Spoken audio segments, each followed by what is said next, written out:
Melalui Kanti, Doro mendaya gunakan cermin ini. Pengilon kembar ini, Doro, memberi apa yang kita mau. Doro menginginkan bayinya. Panen Doro. Kanti sudah terkurung di sangkarnya, Doro. Doro, kita sudah Mangku Jiwo. Mangku Jiwo.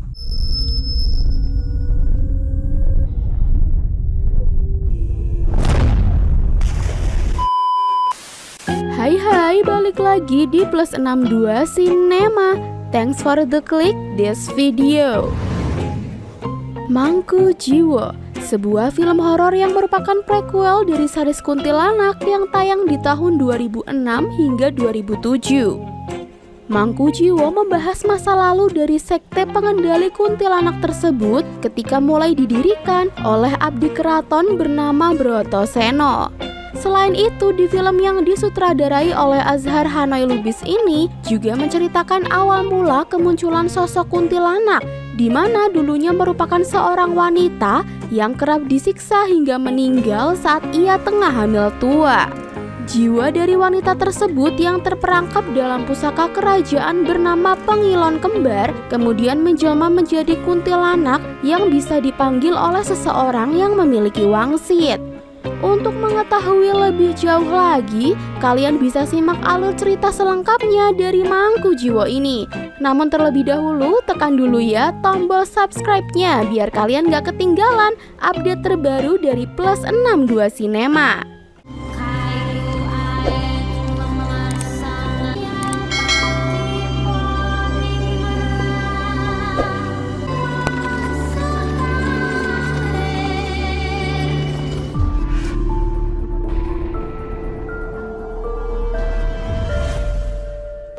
Di awal film, terlihat pria paruh baya yang tengah memberikan makan kepada perempuan yang nampak sedang dipasung, di mana perempuan tersebut justru mengumpat. Kanti, sabar, ini sekarang mahan. Istighfar nak, nyebut. Kuraitan, kuisingitan, lepaskan dia, lepaskan. Dan inilah Mangku Jiwo. Setelahnya, nampak pria bernama Brotoseno mengunjungi wanita bernama Kanti tersebut. Dan ternyata alasan mereka memasung Kanti adalah karena ditengarai si wanita membawa malapetaka di desa tersebut. Terima kasih, Ndoro Broto. Di mana dia? Menikah. Orang-orang tua cemas, anak-anak kecil tidak berani keluar rumah. Kanti ini sumber musibah. Memang benar apa semua yang dikatakan oleh Doro Cokro. Di sini, Brotoseno yang merupakan abdi dari Raja Keraton itu nampak sudah tahu siapa yang membuat Kanti menjadi seperti ini, di mana pria tersebut juga merupakan abdi kerajaan bernama Cokrokusumo. Ya, di sini Brotoseno dan Cokrokusumo memang berseteru perihal loji pusaka keraton yang mereka perebutkan. Aku tahu kamu tidak gila. Cokro yang melakukan semua ini. Kamu ingin sembuh. Dari situ Brotoseno pun menawari Kanti untuk membalas dendam kepada Cokrokusumo, di mana setelahnya Brotoseno nampak membawa Kanti yang nampaknya memang banyak dibenci oleh warga di sana, guys. Kalau matur nuwun sangat, Doro sudah membebaskan desa ini. Aku membebaskan dia dari kalian. Aku melakukan ini karena merasa bahwa manusia ini masih berhak punya kesempatan. Sesampainya di kediaman, Brotoseno kemudian memandikan wanita tersebut, di mana setelahnya ia ditempatkan di sebuah ruangan dengan cermin yang mungkin sudah tidak asing lagi jika kalian simak serial Kuntilanak yang tayang di tahun 2006. Namun ternyata guys, di tangan Brotoseno, Kanti juga masih mendapatkan perlakuan sama, yaitu kembali dipasung.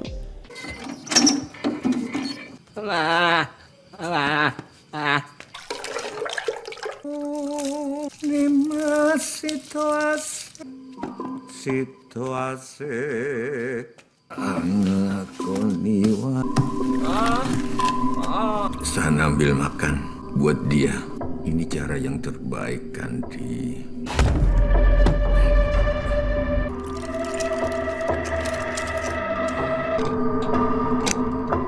Scene kemudian beralih ke keluarga Cokrokusumo yang sedang melakukan ritual jamasan pusaka. Di situ bawahannya yang bernama Nyi Kenanga merasa jikalau salah satu pengilon kembar tersebut bertingkah seperti hendak memberi pertanda. Ia juga merasa jikalau pengilon kembar tersebut harus disatukan.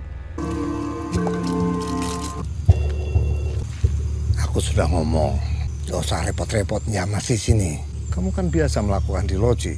Membersihkan cermin dari segala pengaruh jahat. Saya harap hati kamu tenang, Yi. Bukan saya yang tidak tenang, Doro. Tapi cermin ini yang bertingkah. Pertanda ini di luar kebiasaan. Sejatinya pengilon kembar ada dua.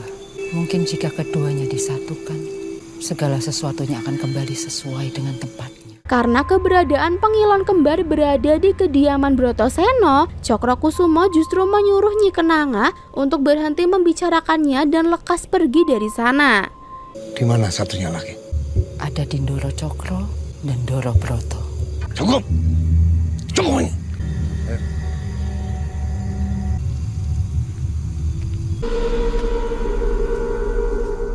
Setelah itu terlihat Brotoseno yang sedang menguliti seekor tikus. Dan gilanya jeroan tikus mentah tersebut dicampur dengan si wanita, lantas dimasukkan ke dalam nasi, di mana ia kemudian menjejalkan nasi tersebut ke mulut Kanti.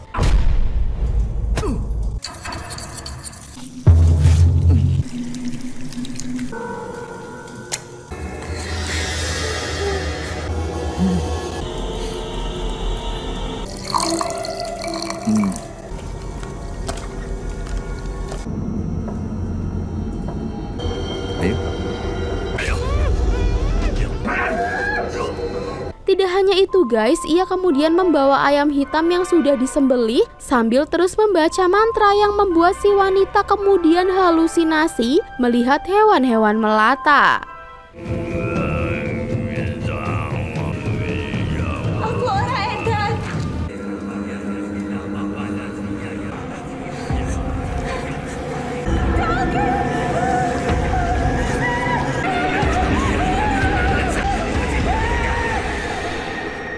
Tak lama terdengar Durmo lingsir wangi dari si wanita, yang mana Durmo tersebut sering digunakan oleh pemilik wangsit untuk memanggil kuntilanak.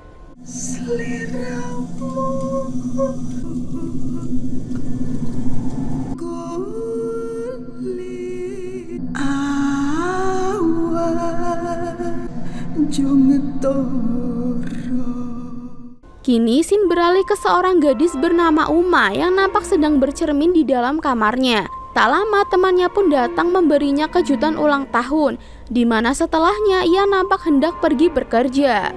Ya, meski temannya itu ingin agar Uma merayakan pesta ulang tahunnya, tetapi ia tetap bersikeras ingin pergi ke tempat kerja.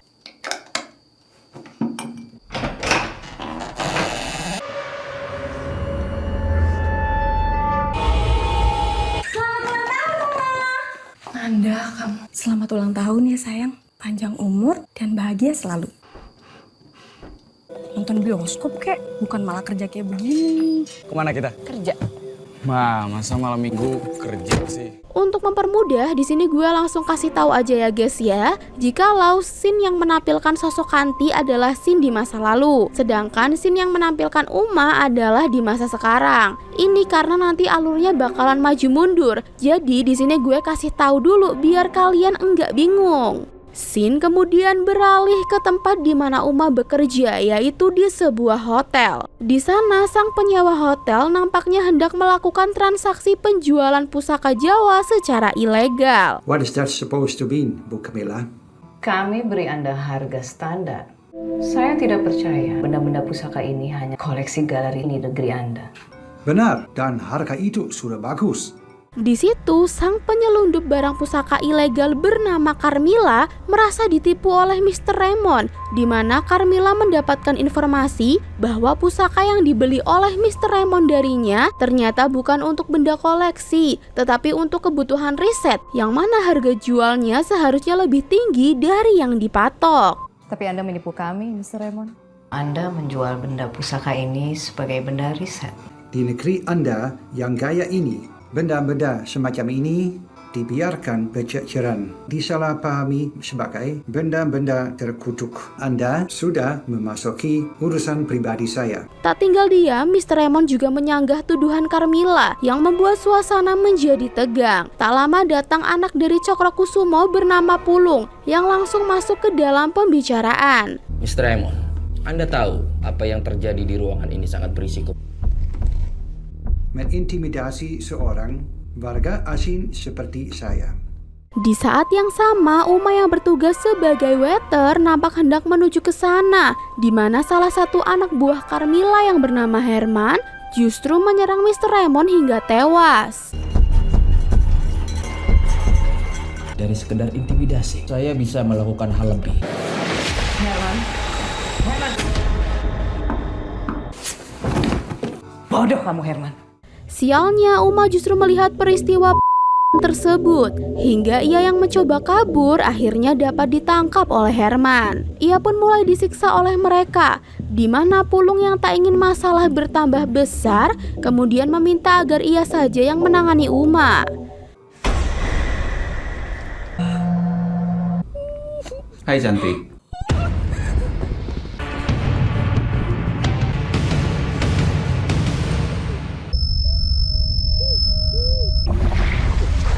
Kamu mau perkeruh masalah.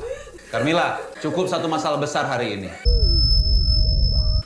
Carmilla, saya bilang cukup. Pastikan dia bungkam. Pulung pun mulai mendekati Uma, di mana Uma sepertinya secara tak sadar justru menampar Pulung yang membuat pria tersebut murka.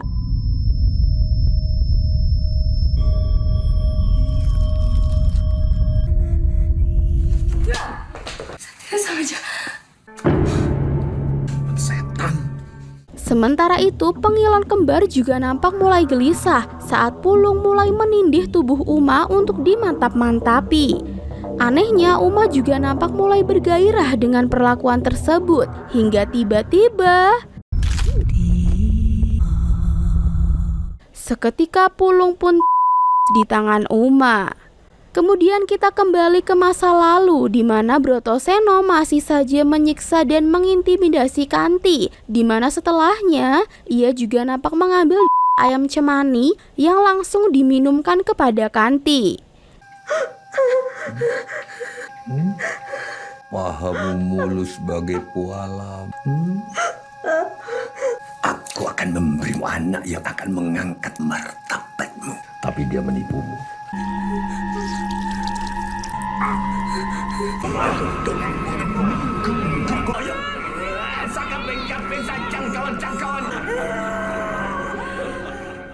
Esok harinya suasana berkabung pun mulai menyelimuti keluarga Cokrokusumo. Di sana Carmilla dan Herman juga datang dan berdiskusi dengan Cokrokusumo terkait misteri kematian Pulung. Dari situ mereka juga menyinggung Brotokusumo yang ditengarai sebagai penyebab kematian Pulung. Saya turut berduka cita atas berpulangnya Ananda Pulung. Saya sudah berkoordinasi dengan teman-teman di kepolisian. Beri kami petunjuk, Tuan. Tuan Cokro tentu tahu yang patut dicurigai. Kanjeng Raden Brotosen. Ya, kami pernah. Ada pihak-pihak tertentu yang ingin mencuri loji pusaka. Akhirnya Cokrokusumo pun menyadari kekuatan dari pengilon kembar, di mana kini ia meminta kepada Nyi Kenanga agar memindahkan pengilon kembar itu ke kamarnya. Urusan pusaka ini sudah menelan korban nyawa anakku. Sudah pernah saya ingatkan, Doro. Yo, bener omonganmu. Pengilon kembar tidak diciptakan seseorang. Pengilon kembar dihadiahkan oleh alam gaib dari Sendang Kidul. Menurut Bab, pengilon kembar adalah ilmu pengetahuan. Sudah bertahun-tahun saya ingin membicarakan ini. Sebab bapak saya, Ki Suro, Yo, aku ngerti bapakmu. pernah berpesan agar saya patuh terhadap semua kata-kata Ndoro. Pindahkan cermin itu ke rumahku. Tapi Ndoro, Semenjak kematian Raymond, Uma kini menjadi takut, di mana ia akhirnya memutuskan untuk kembali ke rumah ayahnya, yang ternyata adalah Brotoseno. Di situ sang ayah juga nampak sudah menyadari apa yang terjadi dengan anak gadisnya itu, dan ia berjanji akan melindunginya. Dayo teko. Romo sudah berharap-harap kedatanganmu. Tak usah khawatir. Segala ancaman tak akan mampu menjamahmu. Di sini kita kembali flashback ke masa lalu, di mana Brotoseno nampak mengadakan ritual dengan menyabet-nyabet tubuhnya sendiri menggunakan daun, di mana ritual tersebut nampaknya membuat Kanti berhalusinasi didatangi oleh makhluk mengerikan.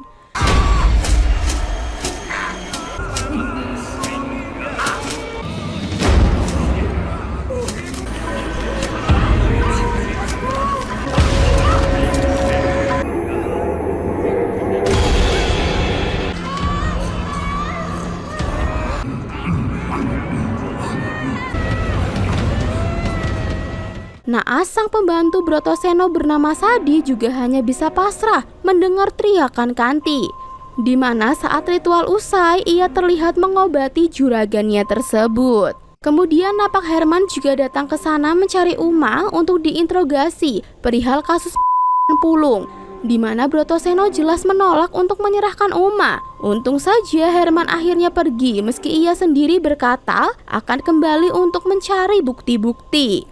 Saya Herman. Saya mencari Hanuma. Anda mencari Uma untuk keperluan apa? Anda polisi? Boleh saya masuk? Anak saya bukan. Korbannya adalah Pulung, Pak Broto. Hanuma adalah orang terakhir yang bersama Pulung. Kita akhiri saja pembicaraan ini. Anak saya tak punya kemampuan untuk. Lain waktu saya akan datang lagi ke sini. Selamat siang, Pak Broto. Di kediaman Cokrokusumo, Nyi Kenanga masih bersikeras ingin menyatukan pengilon kembar tersebut, di mana Cokrokusumo jelas menolak jika harus berdamai dengan Brotokusumo yang menurutnya telah menggerogoti keraton. Kamu masih menginginkan panggilan kembar itu? Kamu menyarankan aku damai dengan Brotoseno? Ada baiknya jika kedua cermin ini disatukan. Dia berlagak menjadi penderek Gusti Raja. Mereka sok-sokan mau bikin tatanan paugeran baru. Tapi dia gerogoti keraton, dia berikan pada anak-anak sekolah Londo. Seperti biasa di hari itu Sadi hendak memberi makan untuk Kanti, yang mana Kanti mencoba memelas kepada Sadi agar pria gagu tersebut mau melepaskan atau bahkan nya saja agar penderitaannya dapat berakhir. Dan nampaknya Sadi tetap tidak mau menuruti kemauan Kanti tersebut.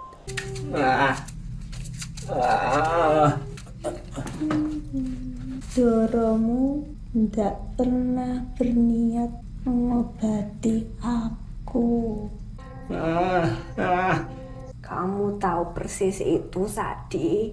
Lihat cermin itu. Demit-demit itu menggerayangi aku agar aku seperti mereka.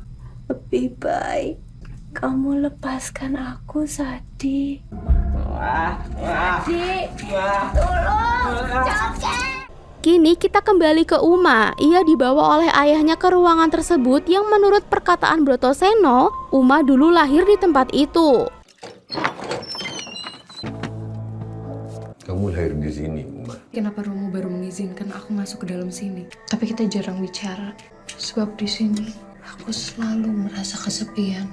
Maafkan Romomu, Uma. Kemudian Nyi Kenanga napak menemui Brotoseno tanpa sepengetahuan juragannya yaitu Cokrokusumo. Meski Brotoseno menyanggah bahwa ia tidak memiliki salah satu pengilon kembar, namun Nyi Kenanga nampak tak percaya begitu saja. Ia juga menyadari keberadaan Uma di sana yang nampaknya memang bukan anak dari Brotoseno.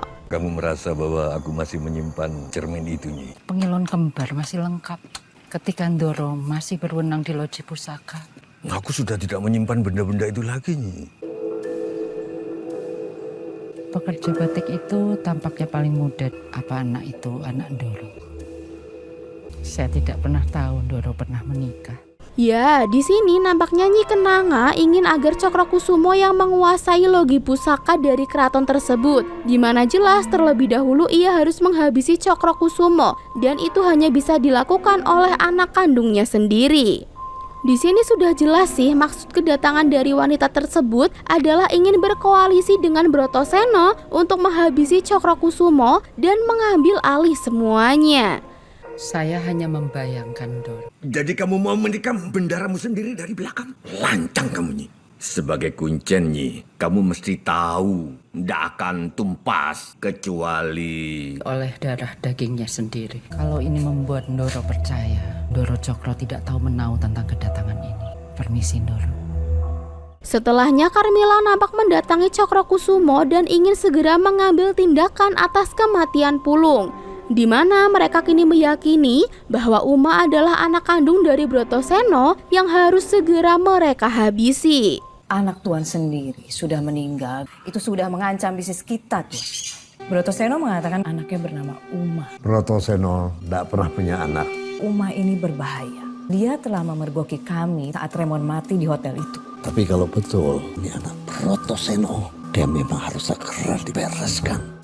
Benar saja, kini mereka mulai bergerak saat Brotoseno terlihat sedang pergi. Di situ Herman yang sudah sampai di sana langsung menghajar Uma yang nampak tak berdaya melawan pria tersebut.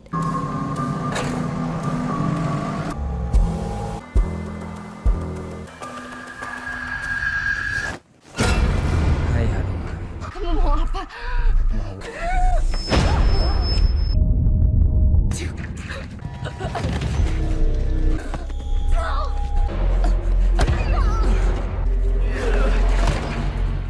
Saat sudah babak belur, lagi-lagi Uma terlihat seperti dirasuki sesuatu dan seketika mempunyai kekuatan yang membuat Herman terlempar ke dalam kolam tinta batik yang mendidih.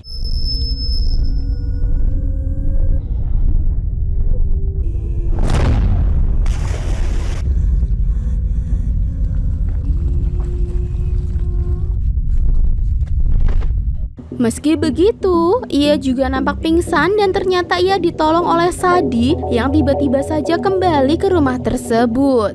Dahulu Sadi diusir oleh Brotoseno dari rumahnya karena Sadi yang ceroboh itu justru melepaskan pasung yang membelenggu Kanti, hingga perempuan yang selalu mendapatkan penyiksaan tersebut justru mencoba mengakhiri hidup dengan menyayat nadinya sendiri. Sekarang kenapa kamu balik lagi setelah 19 tahun?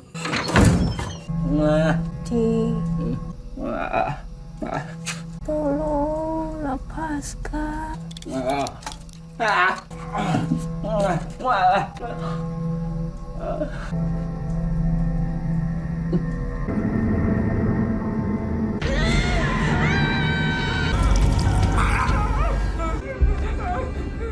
Karena kegagalannya di masa lalu, Sadi kini ingin agar Brotoseno menghabisi dirinya untuk menebus kesalahan, di mana pria tersebut nampaknya ingin agar Sadi tetap hidup dengan aib kegagalannya sendiri.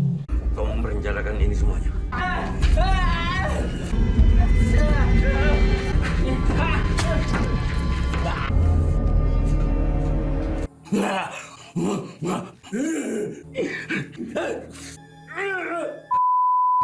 Terlalu ringan buat kamu.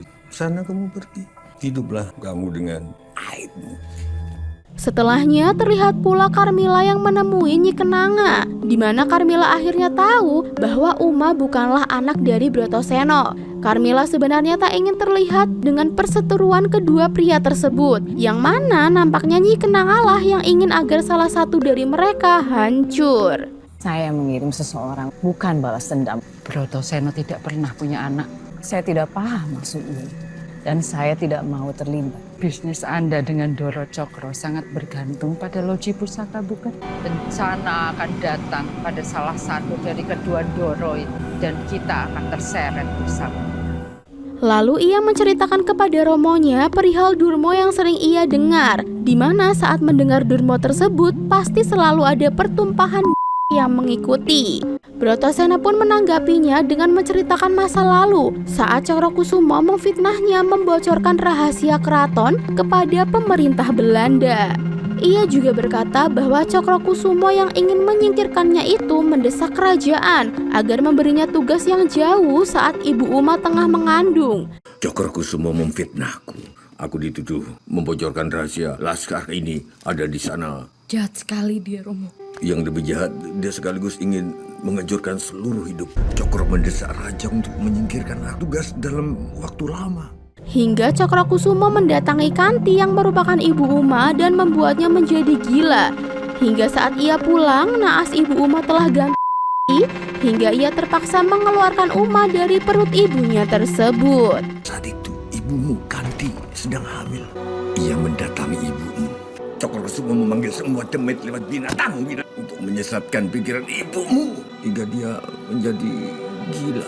Aku melihat ibumu dirinya. Aku terpaksa melahirkan kamu dari jenazah ibumu. Di situ Uma pun diselimuti kebencian kepada Cokrokusumo, di mana romonya kemudian memberikan tusuk konde yang kita tahu sempat digunakan oleh Kanti untuk bunuh itu kepada Uma. Kita akan menjadi semakin dekat, Romo.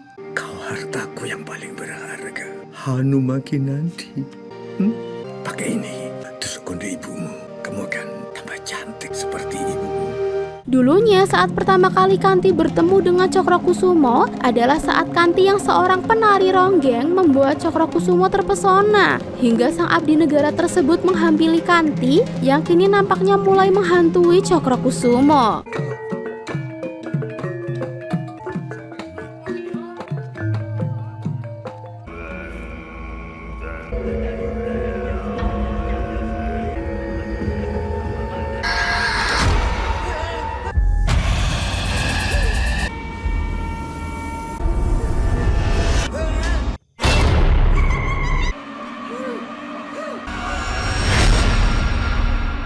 Kini Uma yang diselimuti dendam itu nampak diam-diam mendatangi Cokrokusumo untuk menuntut balas. Saat ia berhasil masuk ke kamar Cokrokusumo, tanpa diketahui seseorang, ia pun langsung menghabisi pria tersebut di sana, yang ternyata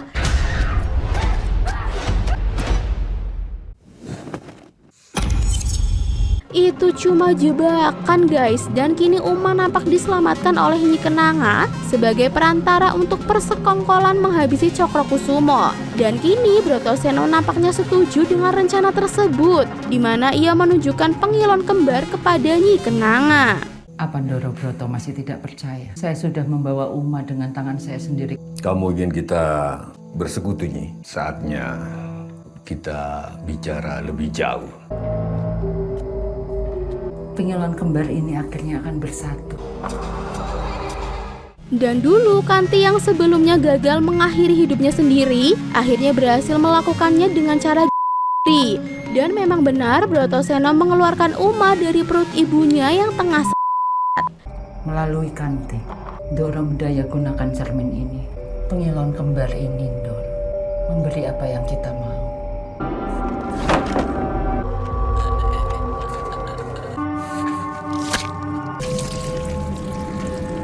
Ndoro menginginkan bayinya. Panen Ndoro.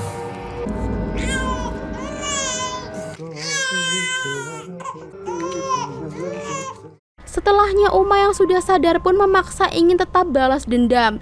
Meski seolah Brotoseno tak menginginkan hal itu terjadi, tetapi sebenarnya ia dan Nyi Kenanga lah yang paling senang jika Uma menghabisi Cokrokusumo yang sebenarnya merupakan ayah kandung Uma. Aku tidak setuju, tidak cocok dengan segala bentuk balas dendam. Romo, aku yang memaksa. Uma, ini yang aku takutkan ketika kuceritakan semua rahasia. Aku harus balas dendam. Aku punya hak atas nasibku. Ndoro sangat paham bagaimana cara memanfaatkan. Sebelum berangkat, Uma terlebih dahulu mendatangi makam ibunya, di mana Sadi akhirnya menunjukkan kepada Uma Durmo Lingsir Wengi, di mana Sadi yang sebenarnya ingin memberitahu Uma tentang apa yang sebenarnya terjadi, namun Uma justru menganggap Sadi adalah kaki tangan Cokrokusumo.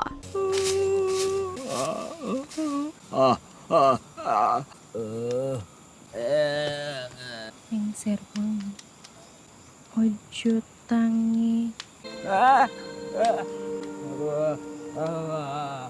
Siapa bapak? Itu bapak kaki tangan Cokrokusumo. Apa maksud bapak? Urusan saya juga tidak tahu siapa bapak sebenarnya. Malam itu, Brotoseno dan Nyi Kenanga pun nampak girang, di mana Uma kini sudah sampai di kediaman Cokrokusumo. Sadi sebenarnya ingin mencegah Uma untuk menyerang Cokrokusumo, di mana Uma yang sudah kepalang dendam tetap kekeh, dan mereka pun bertarung dengan anak buah Cokrokusumo.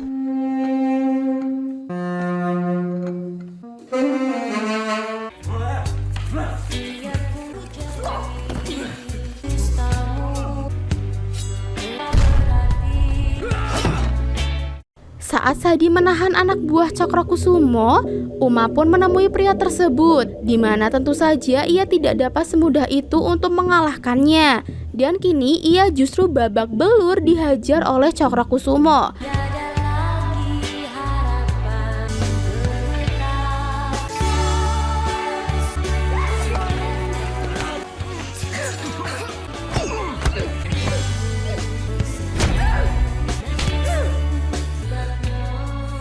Begitu pula dengan Sadi yang juga harus tumbang setelah menerima beberapa tikaman. Kini mereka berdua terpojok, di mana Uma mulai melantunkan Durmoling Sirwengi yang membuat sosok kuntilanak mulai keluar dari pengilon kembar.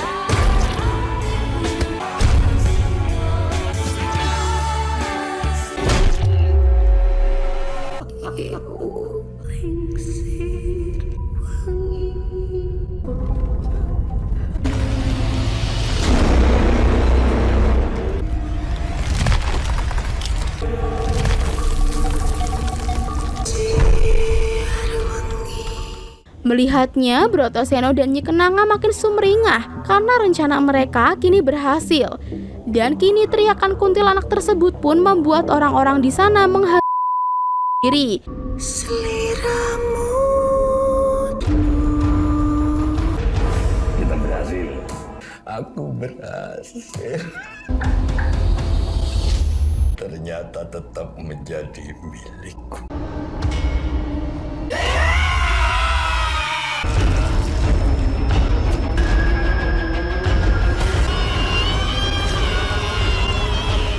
Hingga tersisa Cokrokusumo yang akhirnya juga harus tewas tertikam tusuk konde milik Uma.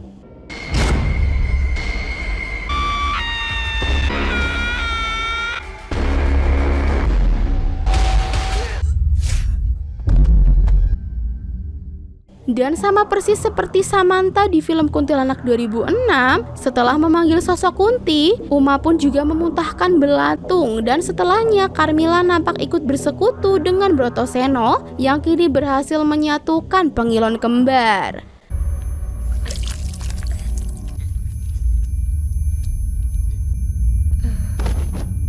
Biar saya saja nih.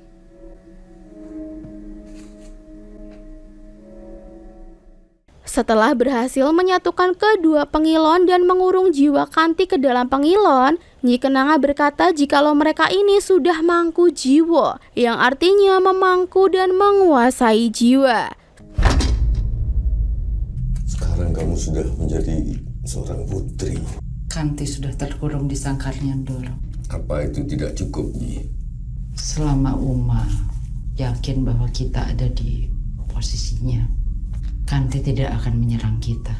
Ndoro, kita sudah mangku jiwo. Mangku jiwo?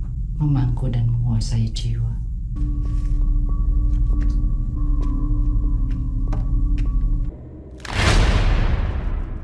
Film pun selesai.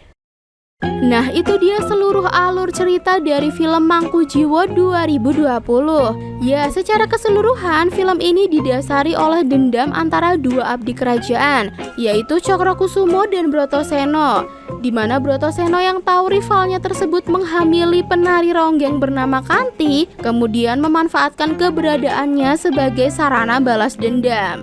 Dan kini setelah Cokrokusumo tewas, otomatis Brotoseno lah yang menguasai semua kepemilikan dari Cokrokusumo, termasuk logi pusaka yang nampaknya akan terus menjadi bisnisnya, mengingat Carmilla kini sudah berada di pihaknya. Selain itu, ambisi Nyi Kenanga kini juga terwujud dengan bersatunya pengilon kembar hingga berdirinya Sekte Mangku Jiwo, di mana kekejamannya akan ditampilkan di Mangku Jiwo 2 yang akan kita bahas di konten selanjutnya. Oke, sekian dulu ya review kita kali ini. Apabila ada kesalahan, mohon dimaafkan. See you on the next video.